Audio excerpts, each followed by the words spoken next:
Hello student, my name is Manish. मैं इस video पर बात करने वाला हूँ मासिक असाइनमेंट आंतरिक मूल्यांकन परीक्षा कक्षा 12वीं विषय भूगोल का सॉल्यूशन इस वीडियो पर बताने वाला हूँ। तो स्टूडेंट वीडियो को लाइक, शेयर और यूट्यूब चैनल को सब्सक्राइब कर ले। इसका पीडीएफ टेलीग्राम ग्रुप पर मिलेगा, लिंक डिस्क्रिप्शन पर, तो जाकर डाउनलोड करें। समय 40 मिनट, पूर्णांक है 25 अंक। सभी प्रश्न अनिवार्य, प्रश्न 1 से 6 तक। प्रश्न अति लघु उत्तरीय प्रश्न प्रत्येक पर 1 अंक, 7 से 9 तक लघु उत्तरीय प्रश्न प्रत्येक पर 3 अंक, 10 और 11 है दीर्घ उत्तरीय प्रश्न जिस पर 5 अंक दिया जाएगा।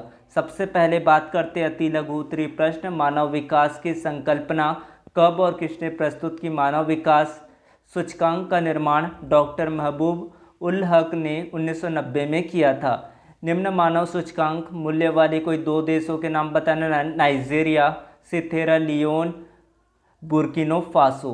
प्रवास किसे कहते हैं? What is a migration. उत्प्रवास किसे कहते हैं? भारत के किस राज्य में अप्रवासियों की संख्या सर्वाधिक है? तो आंसर आएगा इसका महाराष्ट्र, 2.3 मिलियन।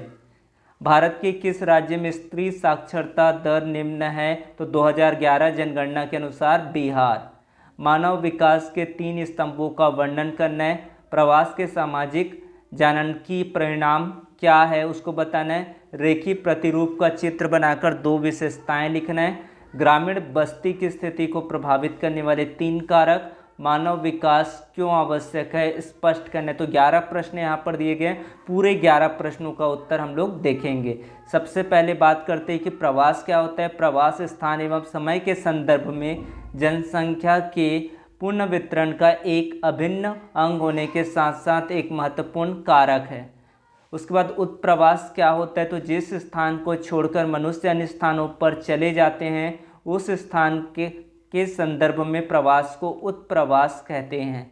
अगला प्रश्न, मानव विकास के स्तंभ समता, लोगों को उपलब्ध अवसर या संसाधन, लिंग, प्रजाति, आय तथा जाति के भेदभाव के विचार के बिना समान रूप से मिलने चाहिए। सतत पोषणीयता, किसी क्षेत्र में उपलब्ध पर्यावरणीय, वित्तीय तथा मानवीय संसाधनों का उपयोग विवेकपूर्ण ढंग से इस प्रकार किया जाए जिससे इन संसाधनों की उपलब्धता समान रूप से आने वाली पीढ़ियों के लिए हो सके। उत्पादकता, मानवीय समुदाय में साक्षरता को बढ़ाने तथा उत्तम चिकित्सा सेवाएं उपलब्ध कराई जाए जिससे उसकी कार्य क्षमता को बढ़ाकर उत्पादकता में निरंतर वृद्धि की जा सकती है।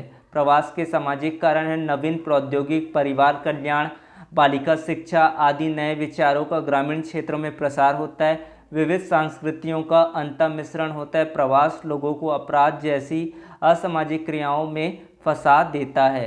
प्रवास के जनांकी परिणाम क्या होते हैं? तो प्रवास से आयु लिंगानुपात में असंतुलन उत्पन्न होता है। नगरों में लिंगानुपात घट जाता है तथा युवा वर्ग श्रमिकों का अनुपात बढ़ जाता है। ग्रामीण क्षेत्रों में लिंगानुपात बढ़ जाता है तथा कुशल युवा श्रमिकों का अनुपात घट जाता है। इस तरह से इसका उत्तर हो जाता है प्रवास के सामाजिक और जनांकीय परिणाम।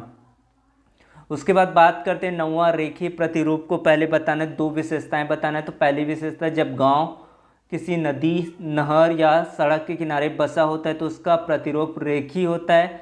दूसरा पॉइंट, इस अधिवास में मकान नदी, नहर या सड़क के किनारे समानांतर एक पंक्ति बने होते हैं। 2 विशेषताएं इसी से ही लिख लेंगे और इस तरह से आपको चित्र बनाना है रेखीय प्रतिरूप का।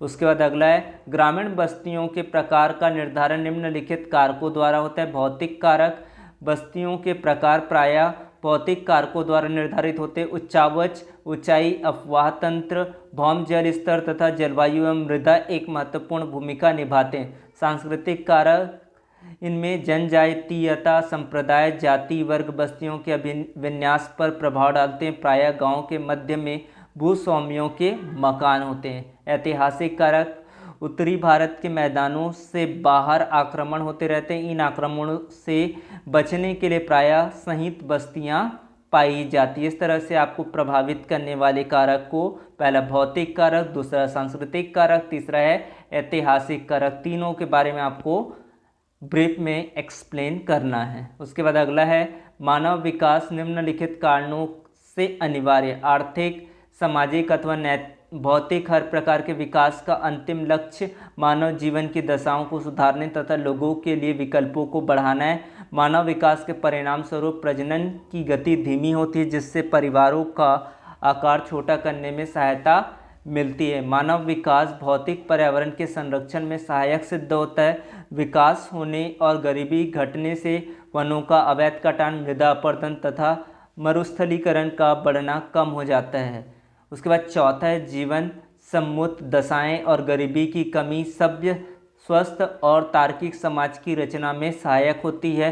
पांचवा, मानव विकास शांति अशांति को कम करने तथा राजनीतिक स्थिरता को बढ़ाने में सहायक हो सकते हैं। तो इस तरह से आपका उत्तर हो जाता है। 11 प्रश्न दिए गए थे, सभी के उत्तर यहाँ पर आप लोगों ने देख लिए हैं। तो वीडियो को ज़्यादा से ज़्यादा लोगों तक शेयर करें। कला संकाय के सभी वीडियो आपको इस चैनल पर मिल जाएगा। आप लोग प्लेलिस्ट को चेक कर लीजिए, वहाँ पर पूरा आपको अपडेट मिल जाएगा। Thank you for watching, subscribe the channel. Thank you.